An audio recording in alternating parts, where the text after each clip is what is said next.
know what I love about the IRS? What is it, 87,000 agents they're doing? New ones. The reason they're doing this is because they need the money to pay the debt. They're like, look, we're not going to get money from millionaires and billionaires. That's a leftist lie. There's not enough millionaires and billionaires to actually get enough to move the budget in any meaningful way. But you get $100 from every single American, and now we're talking.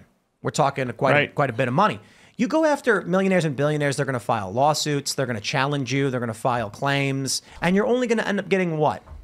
Maybe tens of millions of dollars? A lot of people don't realize that the so-called 1% are actually paying a lot of taxes already, and they're certainly not the bounty that these leftists think that they are. That's where all the money is at. That's absolutely not true. They think that the way that leftists talk about billionaires and stuff, it's as if they think it's Scrooge McDuck. Right. He's got a vault full of gold coins, and then they go and just swim around in it. And if they just tax them, if you tax them enough, then you'll give enough money to the government to make the debt go away and pay for everything. And then they'll also still have a vault of money that they can swim in. Yeah. But this is all premised on the idea that just by virtue of making a profit, you're a criminal, that this is actually theft. Yeah.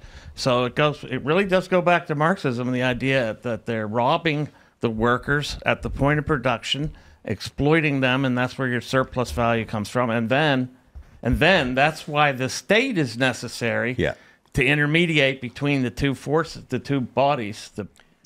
The state, the labor theory of value is a load of garbage. Totally. It doesn't matter how much you shovel garbage. It's just garbage for almost everybody. Like, it doesn't matter how much labor you put into shoveling that.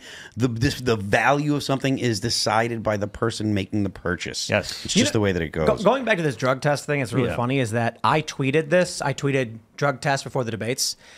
And I got someone who was like, how about we test for felonies?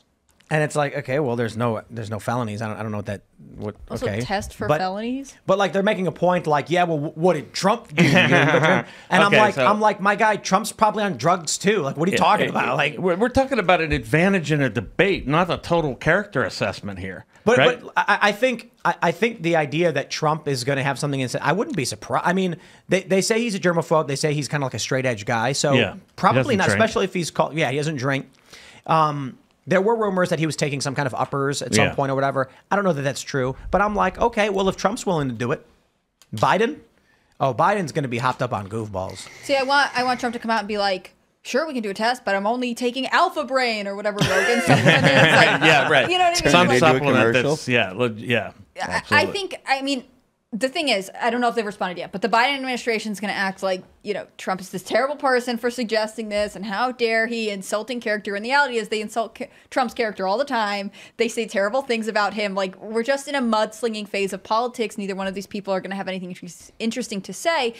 But it is notable that Biden's team, when they released this video, like saying, "Oh, well, I challenge you to debate," you've pointed out several times there are so many jump cuts. If you listen to it played by NPR, you're like, "Wow, this Biden sounds very different than other Biden who I heard the last week." It's when you see the jump cuts, you're like, "Oh, this isn't just a continuous take." When you're editing audio, you can use faders and dissolve. What are they called? Crossfade, and this blends the two tracks together. Mm-hmm. There's also something called room tone. I don't know if you guys are familiar. Yes, I have heard of that. Yeah, we do this the exact. Well, what you do when you're producing a video is you record the room for 30 seconds to a minute with no one talking, so that you have what's called room tone, and then you can play that anytime there's a jump, so it sounds seamless. Yes. And they didn't even do that for Joe Biden. They just jumped. they did a really bad job. I mean, they could have at least cut it from the side, moved the camera somehow, but obviously they cut that so badly.